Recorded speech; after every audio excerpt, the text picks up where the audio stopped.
impossible 52 days. Imagine you have it all. You live in the heart of the world's most powerful empire. You eat at the table of the King of Kings.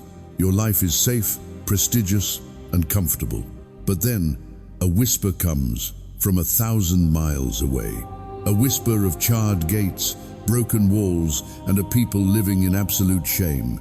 For 150 years, the city of your ancestors has been a heap of rubble. Stronger men have tried to fix it and failed. Powerful leaders have looked at the ruins and walked away. But what if I told you that one man, not a soldier, not a king, but a servant, decided to risk his life for a pile of rocks? What if I told you that what couldn't be done in a century was finished in just 52 days? This isn't just a story about ancient masonry. This is a masterclass in leadership under fire, a manual for overcoming impossible odds, and a blueprint for rebuilding when your world is falling apart. Grab your tools and sharpen your sword. This is the story of Nehemiah, the cupbearer's burden. The year was 444 BC. The setting was Susa, the winter capital of the mighty Persian Empire, a place of unimaginable wealth. Towering pillars of limestone and gardens that smelled of lilies and exotic spices. In the heart of this opulence lived a man named Nehemiah. He wasn't a soldier, nor was he a priest. He was the cupbearer to King Artaxerxes. To a modern ear, cupbearer might sound like a lowly servant, but in the Persian court, it was a position of immense trust and proximity. Nehemiah was the final line of defense for the king's life. He tasted the wine to ensure no poison touched the royal lips. He was a confidant, a man who saw the king in his most private moments, a man who understood the weight of an empire. Nehemiah's life was secure, comfortable, and prestigious, but beneath the fine linen and the gilded halls of Susa, his heart beat for a home he had never truly known as a free man. One afternoon, the heavy silence of the palace was broken. A group of men arrived from the distant land of Judah. Among them was Hanani, Nehemiah's own brother. They were weary, their clothes stained with the dust of a 1,000-mile journey. Nehemiah pulled them aside, his voice hushed but urgent. "Tell me," he asked, "how is it with Jerusalem? How are the people who escaped the exile? How is the city of our fathers?" The answer was not the one he hoped for. Hanani's eyes dropped, filled with a sorrow that words could barely contain. The remnant there in the province who survived the captivity are in great distress and reproach. His brother whispered, "The wall of Jerusalem is broken down, and its gates are burned with fire." In the ancient world, a city without walls was a city without dignity. It was a city without safety. To have your walls in ruins was to be a laughingstock to your neighbors, a target for every wandering marauder, and a sign that your God had abandoned you. Jerusalem, the once shining city of David, the place where the temple of the Almighty stood, was now nothing more than a heap of charred rubble and broken dreams. When Nehemiah heard these words, he didn't call for a meeting. He didn't draft a memo. He sat down and wept. For days he mourned. He fasted. He looked at the luxury of Susa and saw only the ashes of Jerusalem. But Nehemiah was not a man who stayed in his grief. He took his sorrow and turned it into a conversation with the Creator of the ends of the earth. His prayer, recorded for us through the centuries, is a masterclass in humility. He didn't start by demanding a miracle. He started by confessing. "O Lord God of heaven, the great and awesome God," he cried out, "I confess the sins of the children of Israel, which we have sinned against you. Both my father's house and I have sinned." He acknowledged that the ruins of Jerusalem weren't just an accident of history. They were the result of a broken covenant. But he also reminded God of his promises. He remembered the words spoken to Moses that if the people returned to him, he would gather them from the farthest horizons and bring them back to the place he had chosen as a dwelling for his name. Nehemiah concluded his prayer with a very specific request. He knew that if he was going to change the fate of a nation, he had to start with the man sitting on the throne of Persia. "O Lord," he whispered, "give your servant success today by granting him favor in the presence of this man. This man, he was referring to Artaxerxes, the king of kings, the most powerful ruler on the planet. To Nehemiah, in light of the God of heaven, even the great Persian king was just this man. For 4 months, Nehemiah carried this secret burden. He prayed, he waited, and he performed his duties. He didn't rush. He didn't force the door open. He waited for the moment when God's sovereignty would meet human opportunity. He was a man of high position, but his heart was in the rubble of a city 1,000 miles away. The stage was set. The cup was filled. The king was about to notice the sadness on the face of a man who was never allowed to be sad in the royal presence. The king's favor and the long road. For 4 months, Nehemiah lived a double life. By day, he was the composed, flawless servant of the Persian Empire. By night, he was a broken-hearted intercessor for a fallen city. In the Persian court, appearing sad before the king was not just a breach of etiquette, it was a life-threatening risk. The king's presence was supposed to be a place of perpetual joy and splendor. To bring your own darkness into his light was seen as an insult to his majesty. But grief, when it is deep enough, eventually carves its way to the surface. It was the month of Nisan. The air was beginning to warm, and the king was dining with the queen at his side. Nehemiah took up the wine and offered it to the king. He hadn't intended for his mask to slip, but the weight of Jerusalem's ashes was too heavy that day. King Artaxerxes, a man trained to read the slightest shift in his subjects' faces, looked up. The room likely went silent. "Why is your face sad?" the king asked. "Since you are not sick, this is nothing but sorrow of heart." Nehemiah describes his reaction in a single, chilling sentence. "I was very much afraid." He had every reason to be. One wrong word and his life was over. But Nehemiah knew that this was the moment he had fasted for. This was the success he had asked God for 4 months ago. He swallowed his fear and spoke with the dignity of a man who knew his cause was just.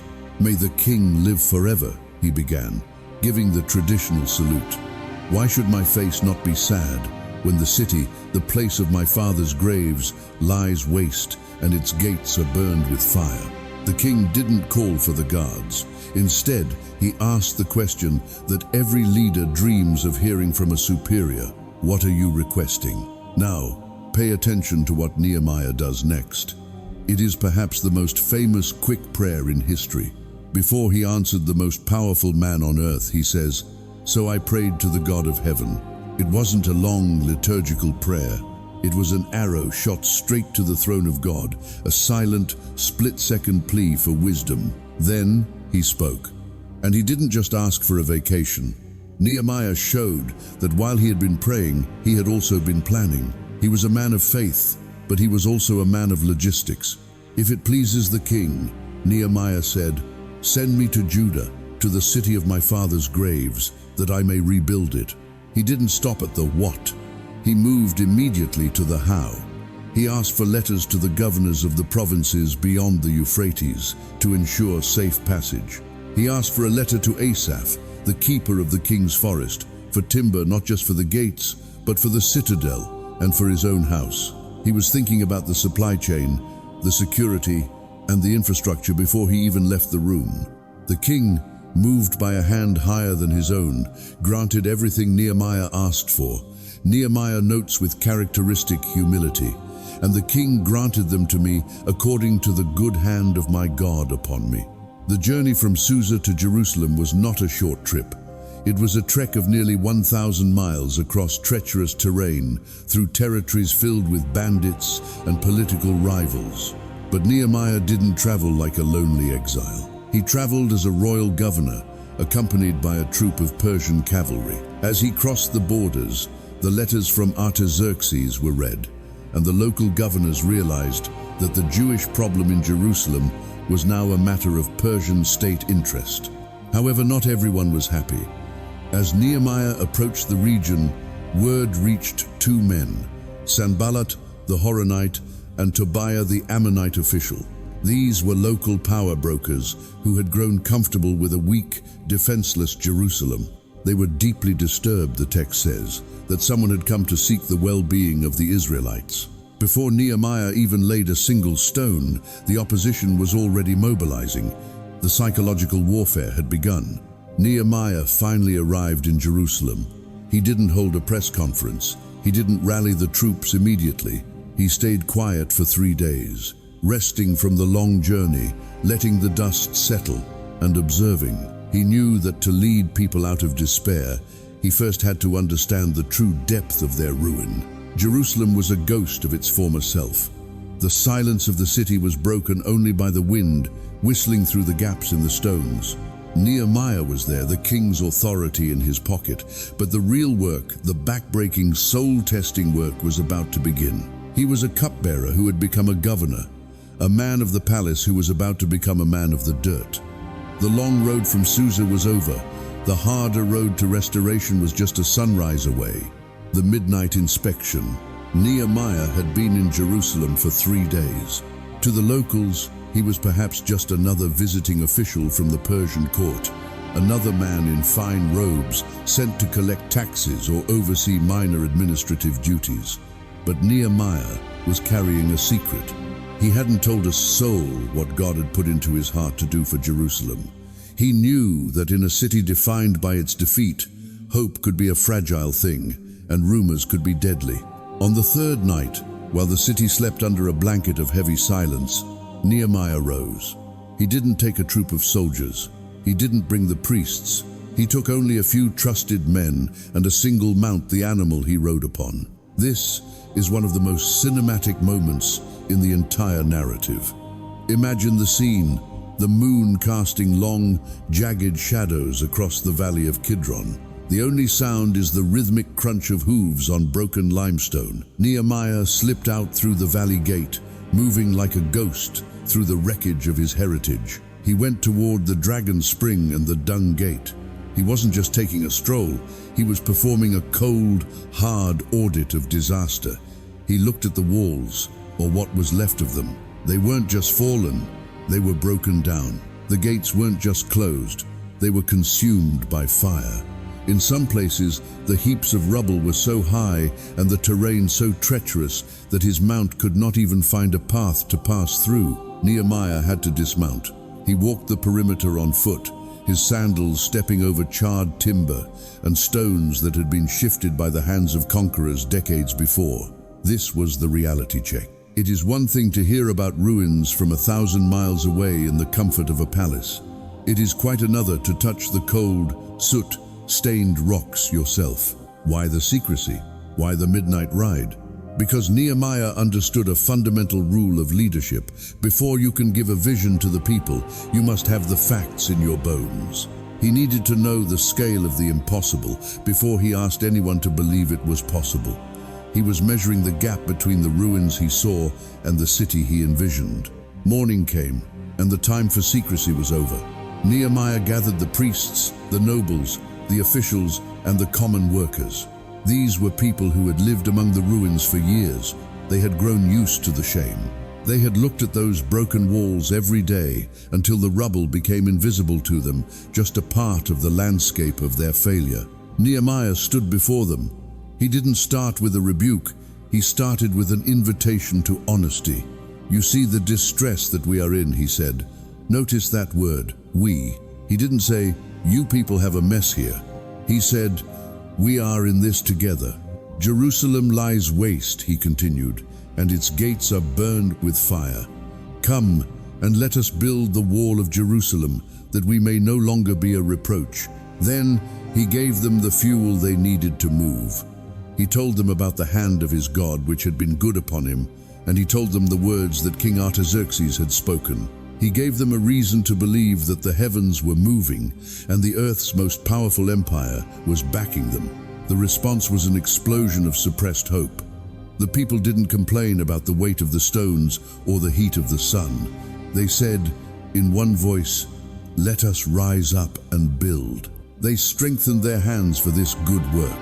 The energy in Jerusalem shifted in a single morning from a stagnant pond of despair to a rushing river of purpose. But as soon as the work began, the shadows returned. Sanballat the Horonite, Tobiah the Ammonite, and now a new player, Geshem the Arab, heard the news. They didn't come with swords, not yet. They came with the weapon that often kills a dream faster than a blade. Mockery. "What is this thing you are doing?" they sneered. "Will you rebel against the king?" They tried to frame Nehemiah's work as treason. They tried to make the people feel small and foolish. They laughed at the idea that a bunch of bedraggled exiles could rebuild the glory of Zion. Nehemiah didn't argue with them. He didn't show them his royal letters. He didn't try to win a debate. He looked them in the eye and made a declaration of spiritual independence that still echoes today. "The God of heaven himself will prosper us.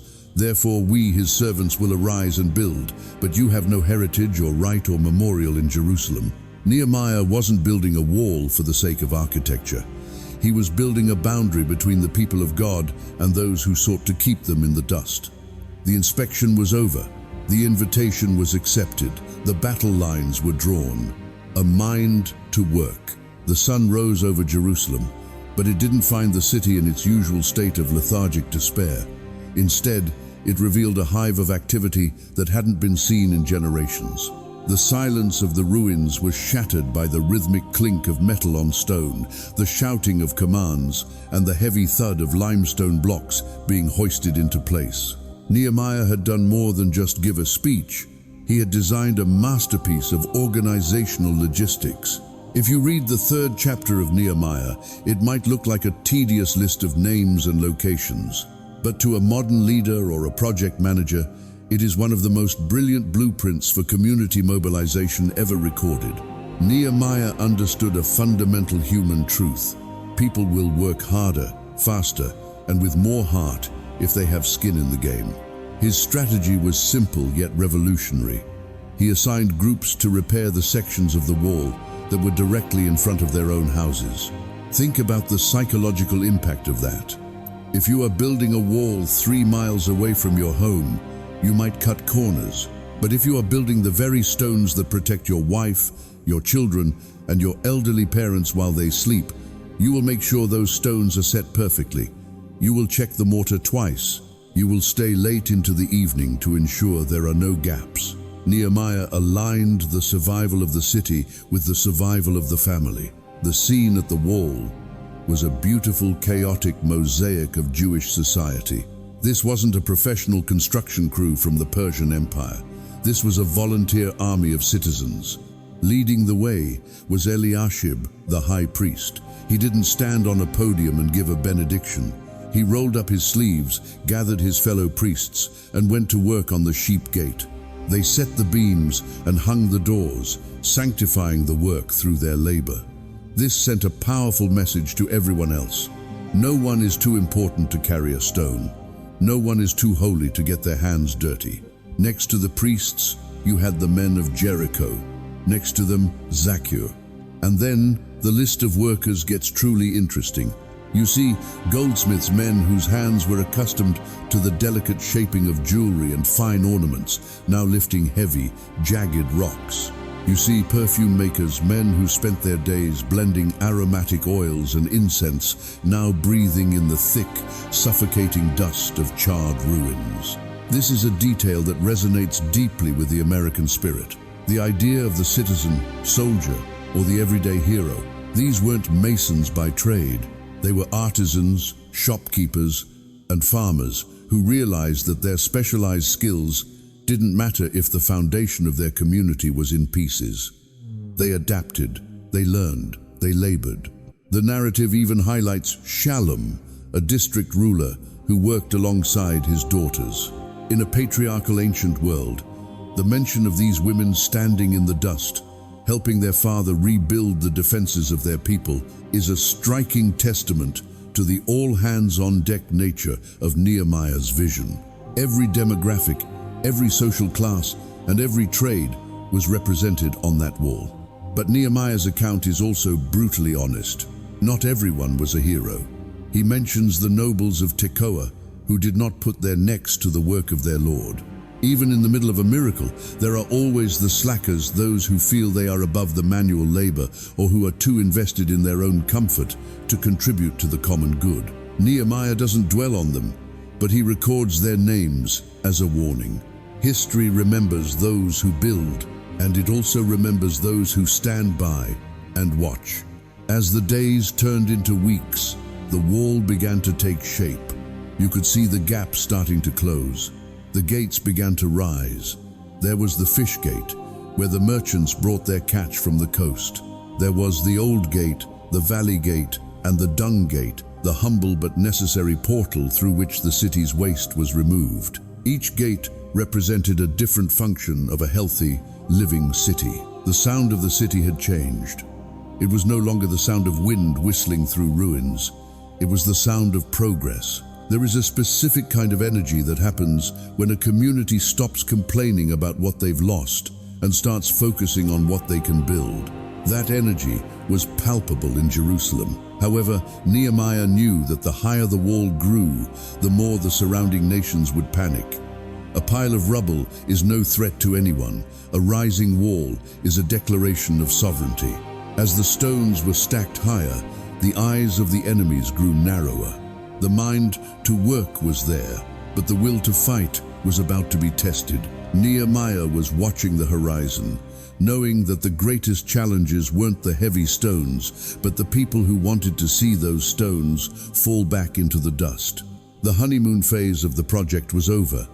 The battle for the soul of Jerusalem was moving from the construction site to the battlefield, the trowel and the sword. Success has a way of attracting critics, but restoration has a way of attracting enemies. As the wall of Jerusalem reached half its height, the gaps were closing, and the silhouette of a fortified city began to emerge against the Judean sky. To the surrounding nations, this wasn't just a construction project, it was a shift in the balance of power. The feeble Jews were no longer just surviving, they were thriving. Sanballat and Tobiah were livid. They had moved beyond mere annoyance to a state of cold, calculated fury. They realized that if the wall was completed, their influence over the region would vanish. They began a campaign of psychological warfare designed to sap the morale of the workers. What are these feeble Jews doing? Sanballat mocked in front of his associates and the army of Samaria. Will they restore it for themselves? Will they offer sacrifices? Will they finish in a day? Can they bring the stones back to life from those heaps of rubble burned as they are? Then Tobiah, standing beside him, added a stinging jab that cut to the heart of the workers' insecurities. Even what they are building, if a fox climbed up on it, he would break down their wall of stones. Imagine being a worker, exhausted, covered in lime dust, your hands blistered and bleeding, hearing the laughter of the powerful echoing from the hills. Mockery is a poison that attacks the why behind the what. It whispers that your effort is meaningless and your results are fragile. But Nehemiah didn't engage in a shouting match. He didn't send a diplomatic envoy to explain himself. Once again, he turned his face to the heavens. He prayed a warrior's prayer, asking God to turn their insults back on their own heads. He understood that the battle was first and foremost a spiritual one. He kept the people focused. The text says, "So we rebuilt the wall," for the people had a mind to work. However, the opposition didn't stop at words. When Sanballat, Tobiah, the Arabs, the Ammonites, and the Ashdodites heard that the repairs were progressing, they conspired together to come and fight against Jerusalem and stir up trouble. This was no longer a war of words. It was a threat of assassination and siege. At this point, Nehemiah faced his greatest crisis. The threat from the outside was bad enough, but a more dangerous threat was brewing from the inside. Fatigue. The people of Judah began to sing a song of despair. The strength of the laborers is giving out, and there is so much rubble that we cannot rebuild the wall. This is the middle of the project slump that every leader recognizes. The initial excitement has worn off. The easy stones have been moved. Now, all that's left is the heavy, charred, stubborn rubble. They were tired, they were scared, and they were overwhelmed. To make matters worse, The Jews living near the enemies came to Nehemiah 10 times over, warning him, "Wherever you turn, they will attack us." Fear was spreading like a virus through the camps. Nehemiah saw the trembling hands and the darting eyes. He knew that if he didn't act, the project would collapse from within before the first enemy sword was even drawn. He stopped the work. He didn't yell at them to work harder. Instead, he armed them. He stationed the people by their families, equipped with swords, spears, and bows. He looked at the frightened faces of the fathers and the worried eyes of the mothers, and he stood up and spoke with a voice that cut through the panic. "Do not be afraid of them," he commanded. "Remember the Lord, who is great and awesome, and fight for your brothers, your sons, your daughters, your wives, and your homes." He reminded them what they were fighting for. This wasn't about masonry, it was about the legacy of their children. It was about the safety of their wives. It was about the dignity of their homes. He shifted their focus from the rubble to the Lord, and from fatigue to family. When the enemies heard that their plot was known and that God had frustrated their plan, they pulled back. But Nehemiah didn't go back to business as usual. He knew the threat was constant, so he implemented a new, grueling military-industrial protocol. From that day on, half of his men did the work, while the other half held the spears, shields, bows, and armor. Even those who were carrying materials performed their labors with a striking duality, one hand doing the work and the other holding a weapon. This imagery of the trowel and the sword has become one of the most enduring symbols of the Christian life and the American pioneer spirit. It's the realization that to build something of value, you must be equally prepared to defend it. You cannot be so focused on the work that you forget the warfare, and you cannot be so focused on the warfare that the work stops. Nehemiah himself became the nerve center of this defense. Because the wall was long and the workers were widely separated, he kept a trumpeter by his side. "The work is great and widely spread," he told the nobles. "Wherever you hear the sound of the trumpet, join us there. Our God will fight for us." The commitment was total. They worked from the first light of dawn until the stars came out. Nehemiah, his brothers, and his guards didn't even take off their clothes. They slept in their armor, their weapons always within reach, even when they went to get water. This was the grit of Jerusalem. This was the new normal. They were a nation of builders who had rediscovered their identity as warriors. They were no longer the remnant in great distress. They were a disciplined force, standing on the heights, refusing to let the shadows of the valley dictate their destiny. The wall was rising, but the air was thick with the scent of impending battle. The stones were being set in mortar and sweat, guarded by the glint of sharpened steel. Nehemiah had turned a construction site into a fortress, and his people into a brotherhood. The enemy within. The wall was rising, and the soldiers were standing guard. But a new sound began to drift through the streets of Jerusalem. It wasn't the sound of Sanballat's mockery or the clashing of Persian steel. It was a sound far more haunting, the sound of a mother's weeping. It was the sound of a father's silent despair. A great cry arose from the common people against their own Jewish brothers. While the external walls were being mended, the internal fabric of the society was tearing apart. This is the moment in the story where we see that Nehemiah wasn't just a great engineer or a brave general.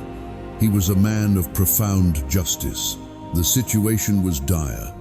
A famine had struck the land, and the burden of the Persian king's taxes was crushing the life out of the people. To survive, the poor had been forced to mortgage their fields, their vineyards, and even their homes just to buy grain. But the interest rates charged by the wealthy nobles and officials were predatory. When the money ran out, the people had no choice but to sell their sons and daughters into slavery to their own countrymen to pay off their debts.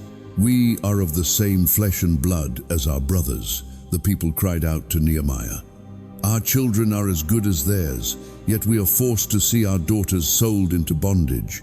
We are powerless, for our fields and vineyards now belong to others."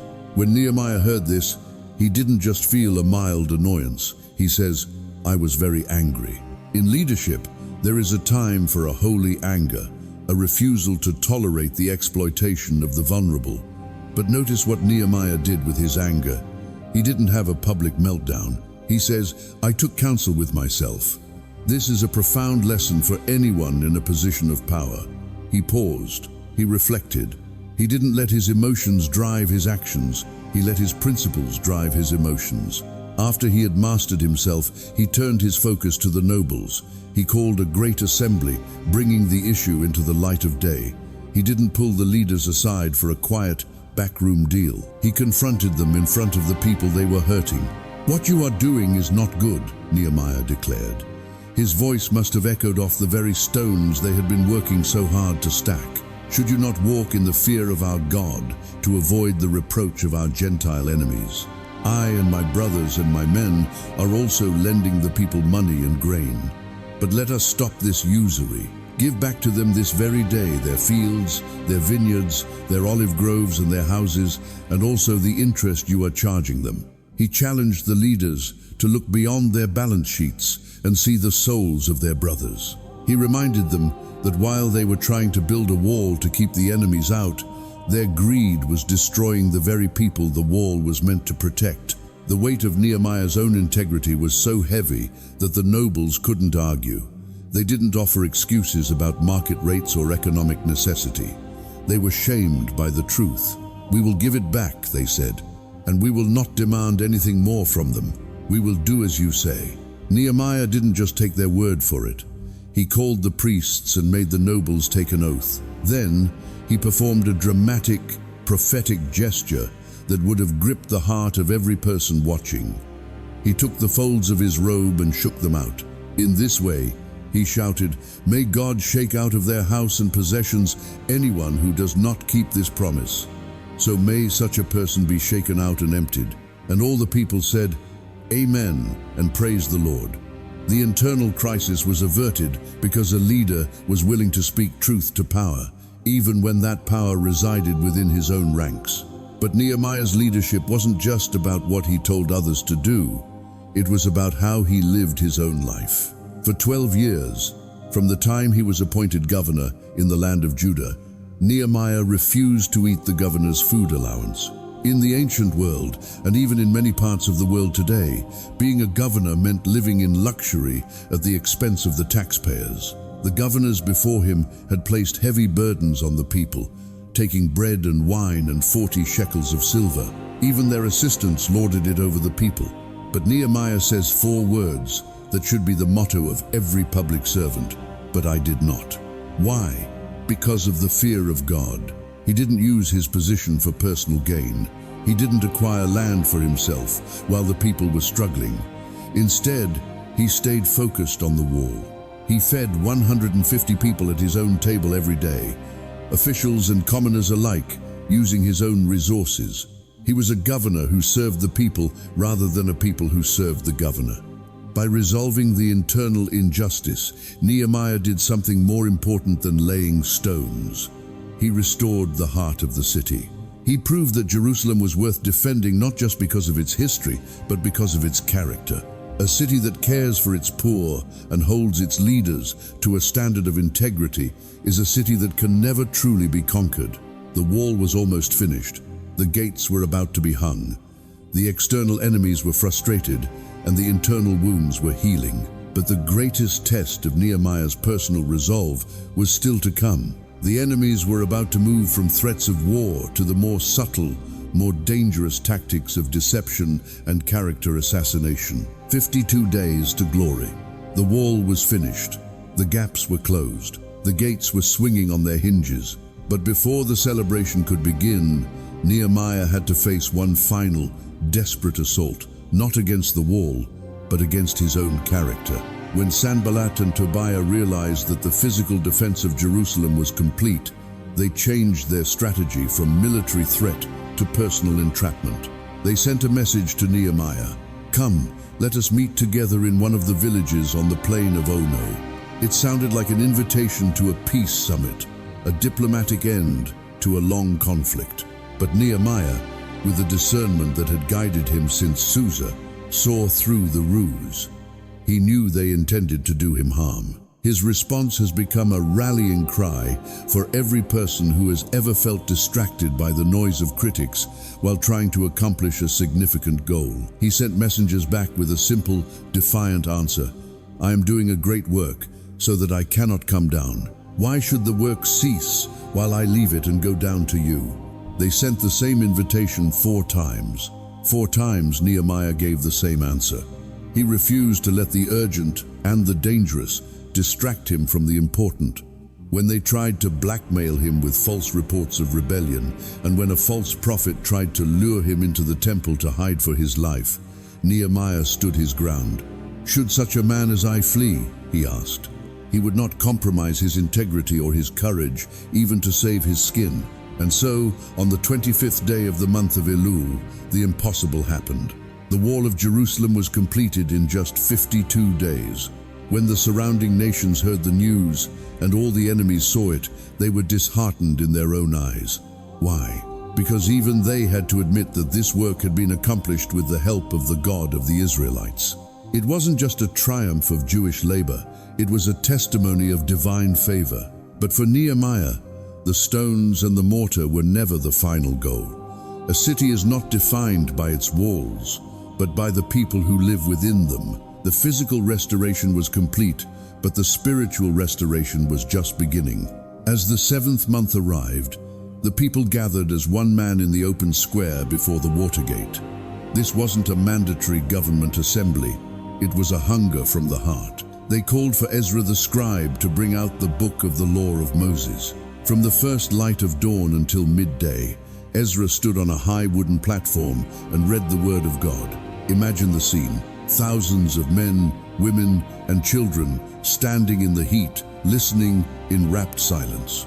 As Ezra opened the scroll, the entire multitude rose to their feet in a sign of profound respect. As the words of the law washed over them, a wave of emotion swept through the crowd. They began to weep. They realized how far they had wandered from the paths of their ancestors. They saw the ruins of their own lives, reflected in the perfect standards of the law.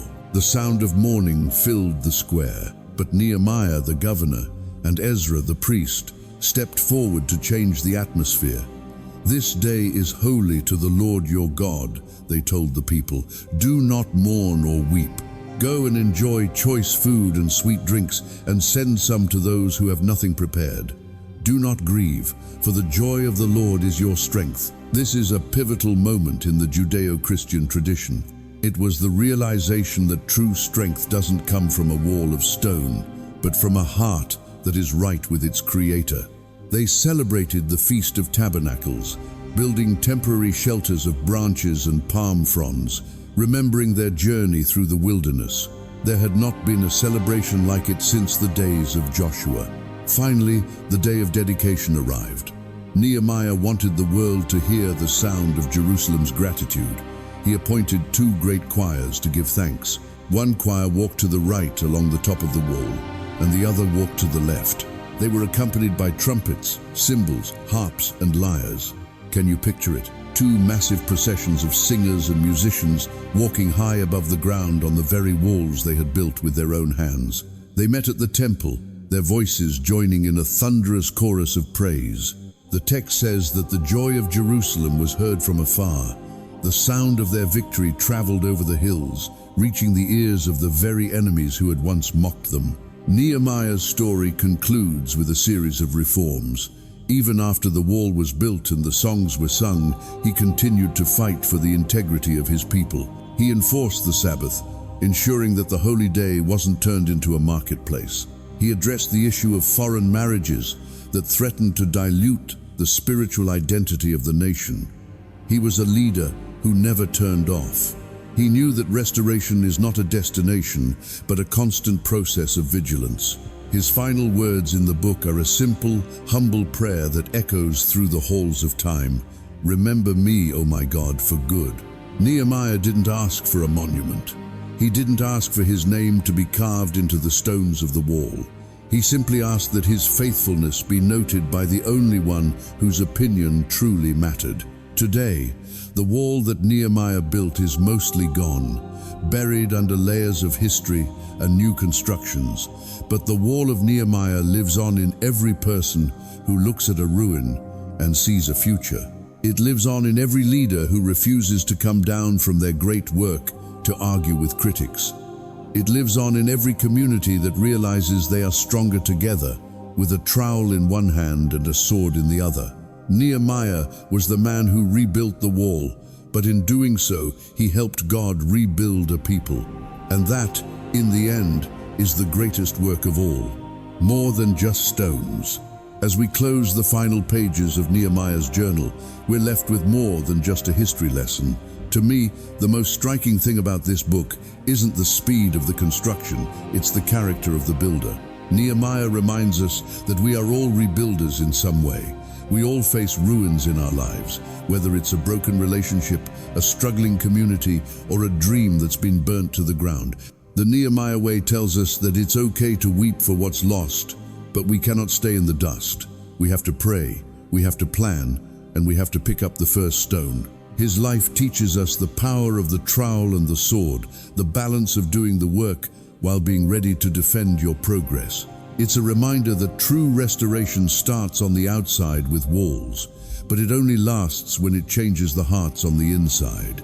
Thank you so much for journeying through this incredible story with us today. If Nehemiah's grit and faith inspired you, please hit that like button and share this video with someone who might be standing in their own ruins right now. Don't forget to subscribe and turn on the notification bell so you won't miss our next deep dive into the powerful stories of the Bible.